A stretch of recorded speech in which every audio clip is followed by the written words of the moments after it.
The Game Plan is a production of Disability Rights California, a space to strategize, organize, and posterize for the future of the disability rights movement. For more information on our work, please visit us at disabilityrightsca.org. Hello, everyone. This is Eric Harris, and I am with Disability Rights California, and we are doing our next episode of The Game Plan and have a wonderful special guest, Emily Ladau, with us today. Hello, Emily. Hi, hello. I'm so excited to be here. And also, can I just tell you, really love the name of the podcast. Thank you so much. I was encouraged by my colleagues and especially Andy to have a little bit of a sports theme with the podcast. As you know, wheelchair basketball is a passion always, and really was my entry into the disability rights space. So always want to uplift sports and kind of the connection between sports and advocacy. Oh my gosh, love that. Well, we are really excited to have you, Emily, and the fun thing about this podcast is we get to just really have a conversation about current topics and about the issues in the disability movement and in our community. But to get started, I think we're just going to talk a little bit about you, our special guest here, and for you to have an opportunity to talk about, uh, your background and what you do. And first, I just want to give you huge love and shout outs and hugs because you are recently married, and that is super Oh. exciting. Yes. At the time of us recording it, we are a day shy of 1 month married. So very, very baby newlyweds. Well, that is fantastic. Congratulations. I Thank know, you. the planning and the organizing and the all the things to come together and to have that behind you now is it's a great thing and congratulations on the almost 1 month. Thank you. It's funny because it feels very strange to talk about joyful things in the context of what's going on in the world, but Mm. one thing that was really important for our wedding is that my husband and I were really passionate about making it a very accessible and joyful event.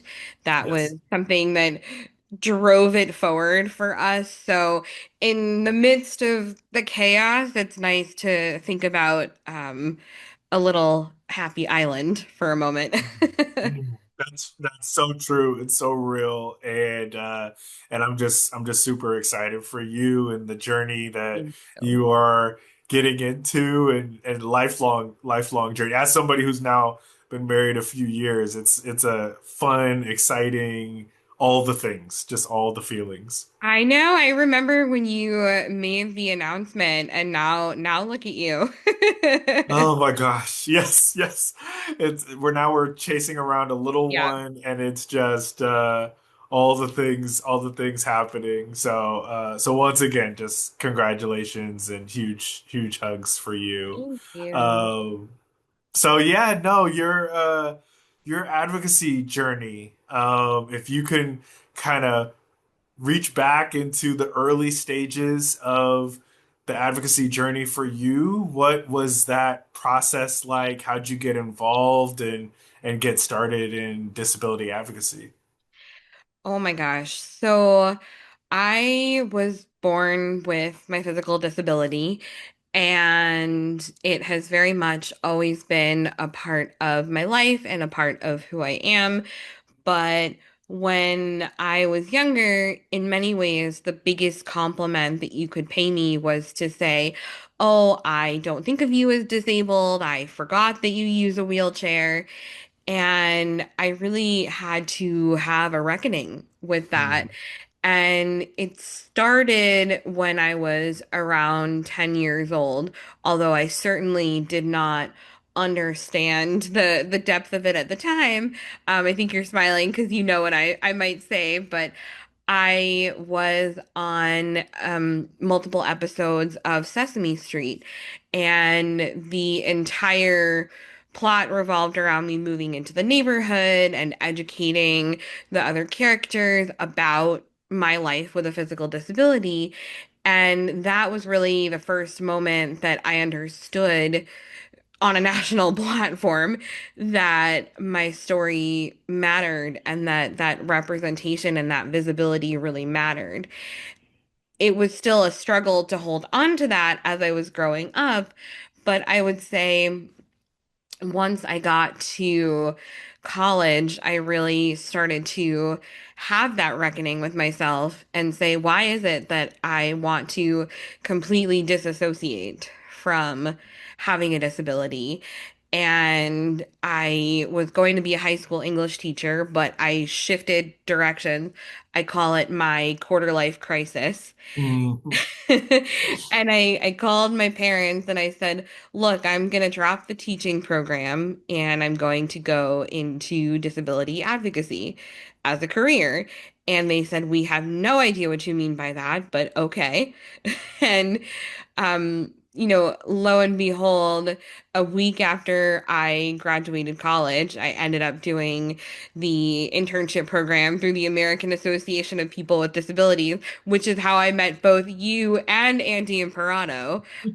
So like full circle moment here. Yes. But it was really just a journey to figure out that I wanted disability to be part of my identity and I wanted specifically disability advocacy to be part of who I am. It's interesting. The next note that I had was to bring up the AAPD internship because, they had a wonderful celebration recently, and I always, social media is such a cool way to stay connected.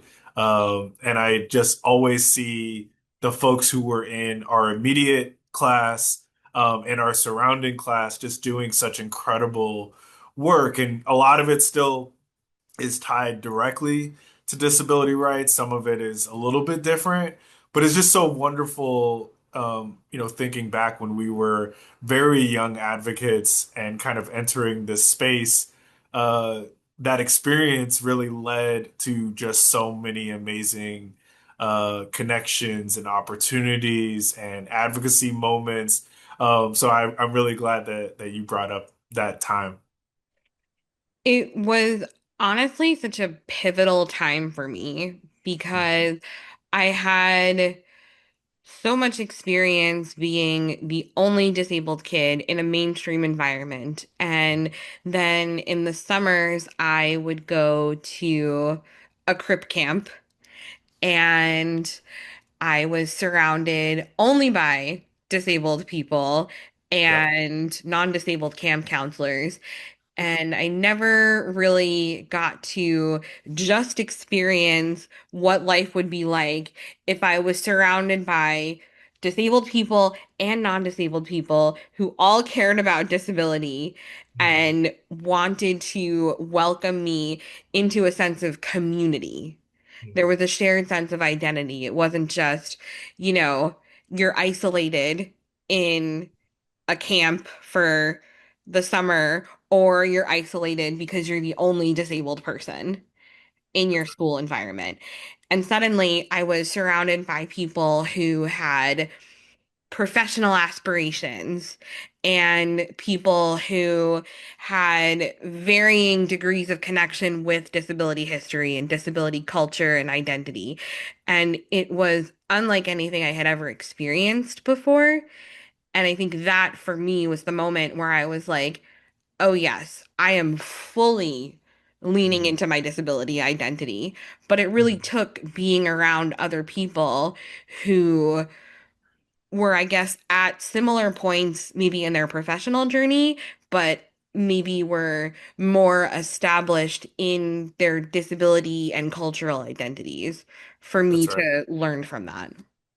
That's right. And, it was interesting because in a similar way for me, most of my experiences, whether it be over the summers or other times, strictly adaptive sports and with wheelchair users playing adaptive sports.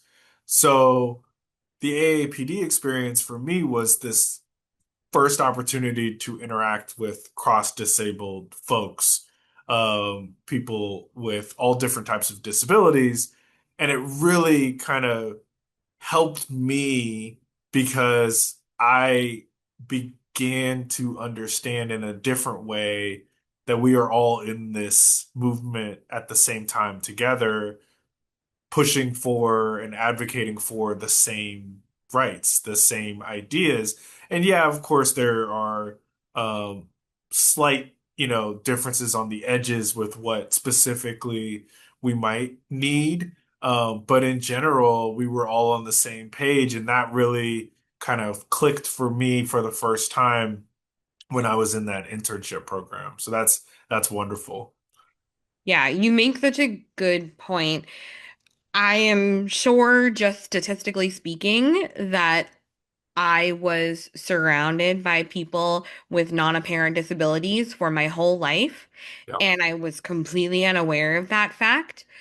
But being around people who had hearing disabilities, vision disabilities, cognitive disabilities, who were neurodivergent, that for me was perhaps not a first, but it was the first time that my bubble was popped and someone pointed out to me that there are so many types of disabilities. And this almost is embarrassing for me to admit, but I grew up hearing from people all the time, well, your legs don't work, but your mind is fine. And I thought that that was a compliment. And it took engaging with people with other types of disabilities for me to suddenly realize, oh my gosh, no, that's one of the most ableist things you can say to another person. And no, that is not where I should be finding my sense of self.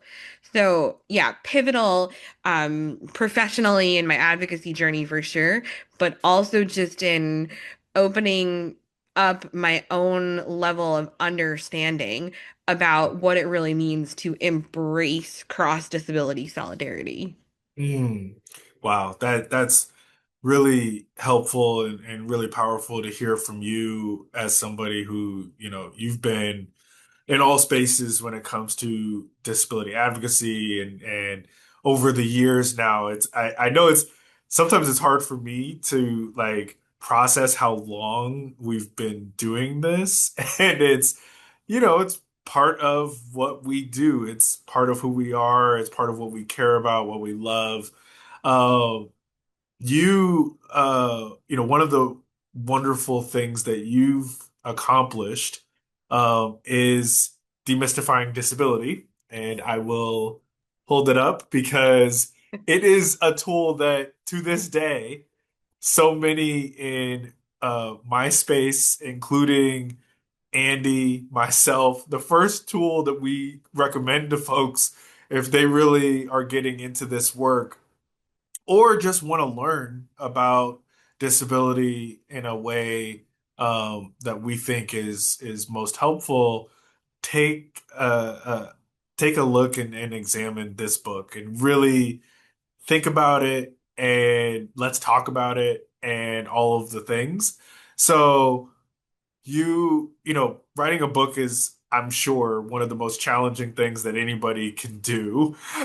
So, can you talk a little bit about your book and just the work that you put in there and what you're looking forward to in that space?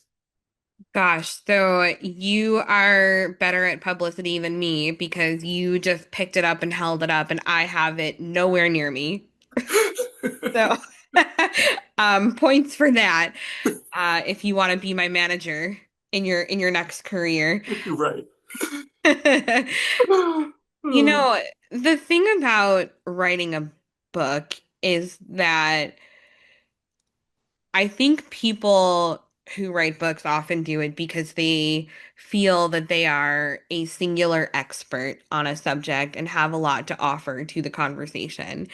And for me, I never want to proclaim that I am the singular expert on disability because I'm one disabled person who has a particular set of experiences that are, of course, shaped by the fact that I'm a white woman, shaped by the fact that my disability is physical and does not impact my verbal communication, by my socioeconomic status, by the circle of support that I grew up with, right? There are so many overlapping factors that got me to the point of writing the book in the first place that I simply can't say this is the Bible or the encyclopedia on disability. Instead, my hope was to give people a tool or a resource based on something that I had long realized, which is many people just don't know how to talk about disability. And I always say that how we think shapes how we talk, and how we talk shapes how we think. Mm, So if we aren't sure how to think about something or how to talk about something, we're just going to avoid thinking and talking about it. And that is how we end up erasing disability and relegating it to the sidelines. I wanted to combat that and give people an entry point that did not feel judgmental. mm, So that required a lot of introspection and also learning from other disabled people because I'm not here to present just my story on disability. I'm here to ask people to think about the broad umbrella of the disability community and hopefully give them a little bit of assistance in navigating that. So mm. I would say writing the book was one of the biggest challenges that I ever encountered career-wise, but also really, really the most rewarding. Although now we've hit the point where the book came out in 2021.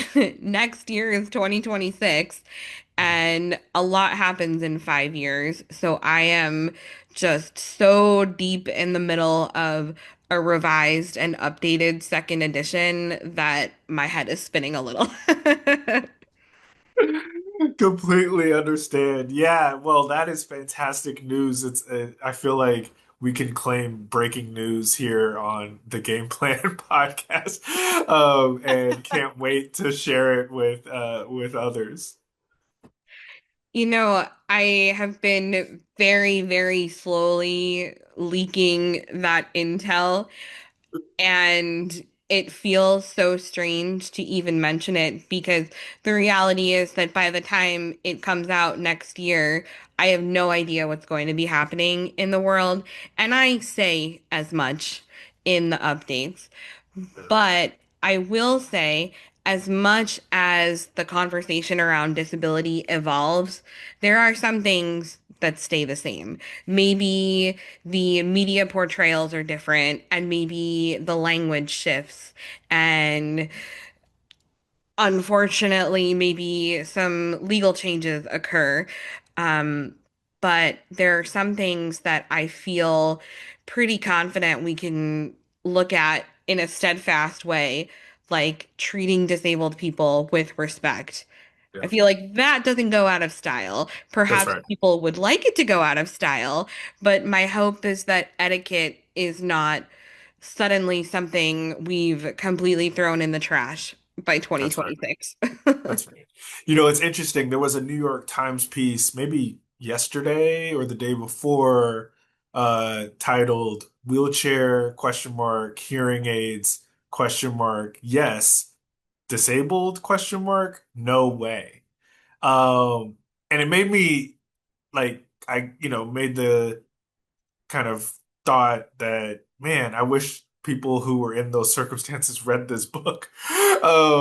But just in general, I mean, we've all had experiences, whether it be with friends, colleagues, family members, or others who sometimes it's a small statement, or sometimes it's an attitude, sometimes it's a fear, what have you, of like, well, I'm not disabled. Like that's, not, yeah, my hearing is starting to go a little bit, or my vision is starting to go, my back is always hurting, et cetera. But I'm not disabled. And I think, you know, for so long, those statements will go without any kind of questioning or without any comment. And I'm really proud that so many disability advocates have been able to have platforms in a variety of ways to push back a little bit, have conversations, make sure that people, to your point, don't feel shamed or called out necessarily, but in a situation where they can open up a little bit about why they have those thoughts, why we have, as a society, ableism to the point of saying things like that, either to, other disabled people, other family members and friends. Like, some of those kind of thoughts came to mind when I saw that piece in the New York Times. You know what's funny? Mhm. So, the reason that I even came across that article is because Andy Imparato posted it on Facebook, and then my mom, who is also friends with Andy on Facebook, left a comment on it, and she was pondering how, because she's also disabled, how she had come into her disability identity. And in large part, she feels like that's because I came into my disability identity. Mhm. And people often think it's the opposite, that I embraced disability because of her. And it's not that she ever taught me to be ashamed of my disability, Right. but she didn't have the connection growing up to the disability rights movement, due in large part to not having access to social media and widespread coverage and connection Mhm. about what was going on while she was growing up. Yeah. So when I started to lean into disability as an identity, she came along first kind of kicking and screaming, but then eventually was like, heck yeah, like I am also disabled and proud. Love And, it. I love that for her. But the article, it makes you stop and think about why people are so afraid to identify as disabled. And plain and simple, it's because we've been socialized to think about it as a bad thing, or Mhm. we've been socialized not to think about it at all. That's right. So suddenly, when confronted with something that is technically a disability, taking on that label feels incredibly scary because you're taking on all the stigma that comes with it. That's So right. I get it. I get the fear, but I want to push back against it. That's right. That's right.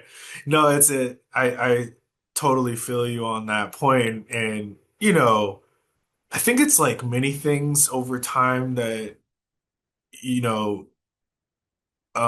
whether it's aging, whether it's not being able to communicate as clearly as, you maybe once did, different things that we know is, a natural part of life really concerns folks because they know the stigma that's in place. They've seen people be mistreated.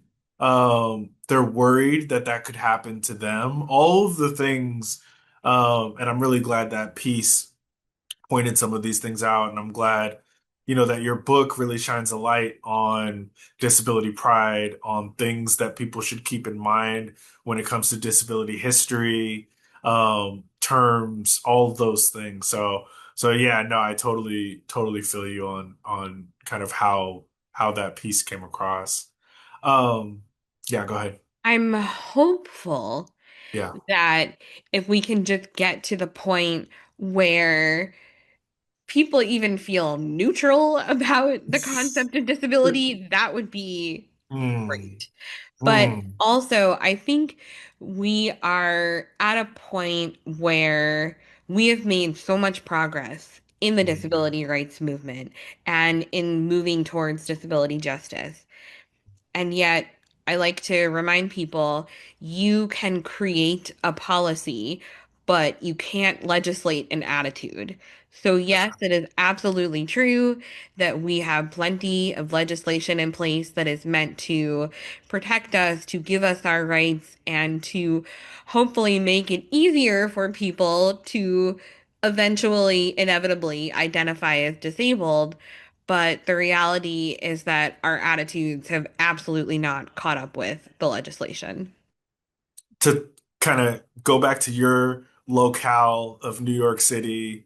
A lot of people are very excited about your newly elected mayor, and a lot of people in a variety of spaces, and I think that's all wonderful. And I've seen and read different disabled folks in the New York community being um, happy, but also cautiously optimistic in some ways because different elected officials in all spaces, progressives or not, um, don't always do what is required when it comes to accessibility, disability inclusion, making sure that disabled people are at the table, all the things.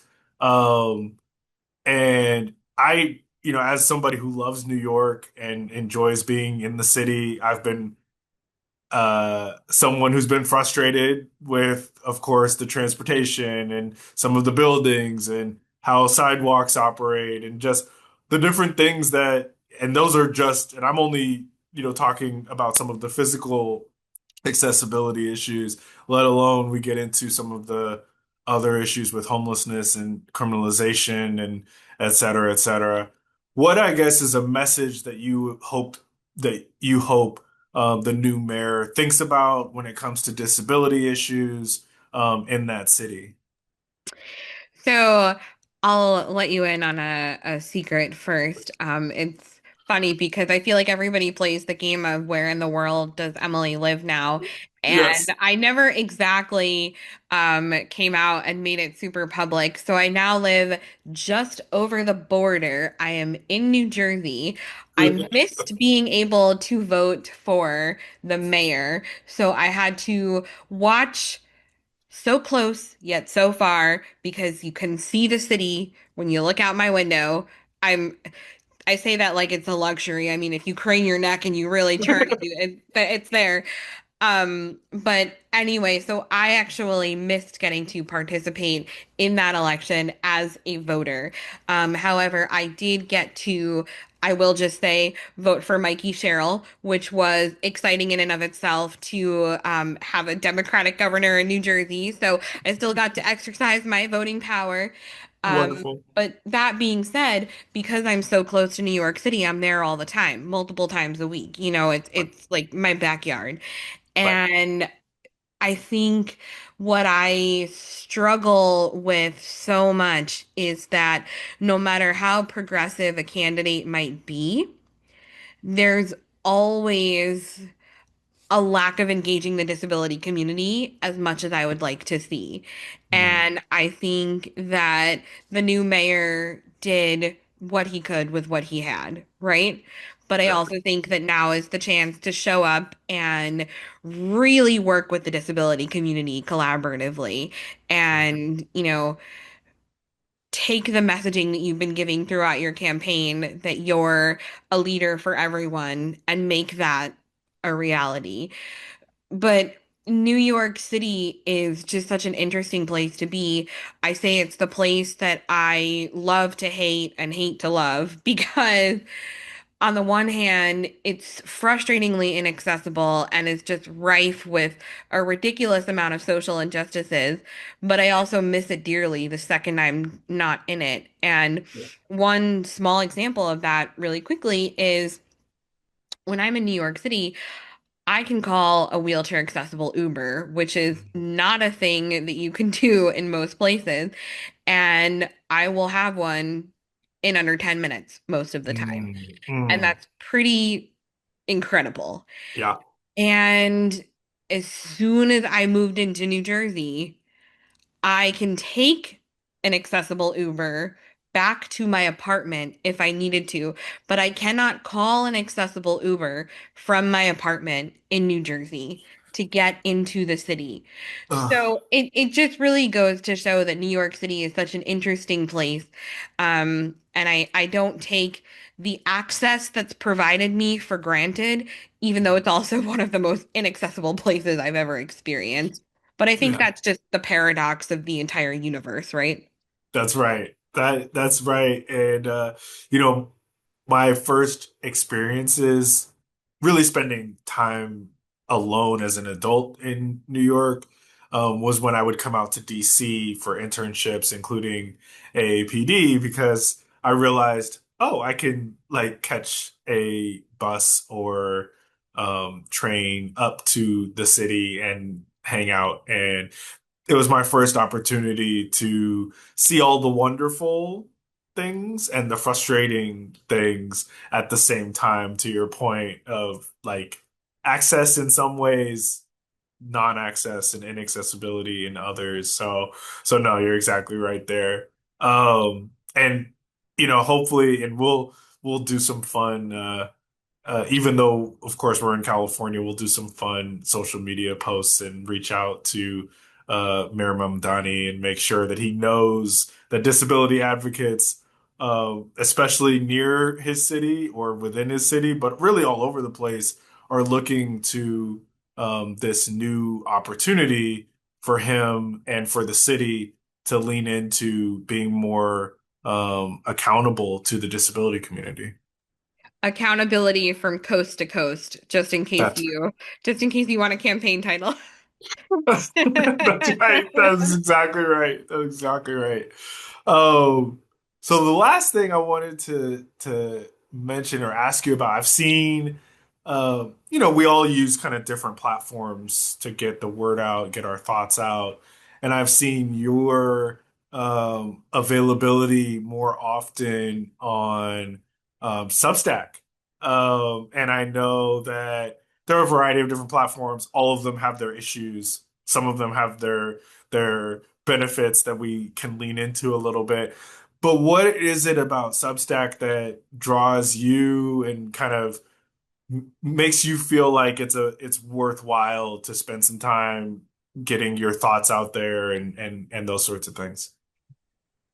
I think it's so important for me to acknowledge exactly what you said, that there is no perfect social media platform and they all have their problems. And Substack has long been mired in controversy over who they allowed to use their platform. Yeah. And I am, at least for now, of the mindset that we have a finite number of tools available to us, and if we can use those tools for good, even when some people are using them for nefarious purposes, that it still is a worthwhile endeavor. So I'm pretty focused right now on, yes, Substack, also Instagram and LinkedIn. I really miss disability Twitter. May it rest in peace. But Substack to me is a place where I can really learn from the perspectives of other people. It's a place where the writing, for better or worse, is not edited and filtered and forced through mainstream restrictions, which, as we've seen in the media industry, the pushback against diversity, equity, and inclusion initiatives are having such a major impact, like the layoffs of the staff who were at Teen Vogue, which was doing Mm, incredible work, covering a lot of key social justice issues. So for me, it feels like I can use Substack as a place to connect with people yeah, directly, unfiltered, share my thoughts, even if they're not fully formed and perfectly polished for a professional outlet, and really be a human being. And that's right. that's what I love. I can work through things, think through things, and have a community to do it alongside me. That's beautiful. Well, it's been wonderful to follow it along and kind of check it out, share it, read it, and all the things. And the last question I have for you, Emily, is what is your game plan for the next 12 months, 6 months, however you want to think about it? Just what are you looking forward to, thinking about, working on? Like, what do you want to personally have as a goal for the next year-ish? My goal is to do whatever I can in service of the movement, and that sounds so cliche, but I'm hoping that the updates to my book are going to be my way of doing that. And other than that, the game plan is to survive and to make sure that everybody else does too. That's right. That's right. I think that is a wonderful kind of pin and knot to tie there, and exactly right that just getting through day by day and trying to be present as best you can in this space is a wonderful thing. So thank you again, Emily, for joining the game plan today. And once again, congratulations on everything. And we'll be in touch soon. Hopefully, I can either come out there or you can come out to California. We can have lunch or something. I'm telling you, it's that accountability coast to coast. We got to get it started. That's right. That's right. Well, thank you so much, Emily. Really appreciate having you. Thank you for having me, Eric. Thank you for all the work that you do and for holding space for this conversation. Absolutely. This has been The Game Plan, a production of Disability Rights California. Please like, subscribe, and comment on the platform of your choice. See you next time.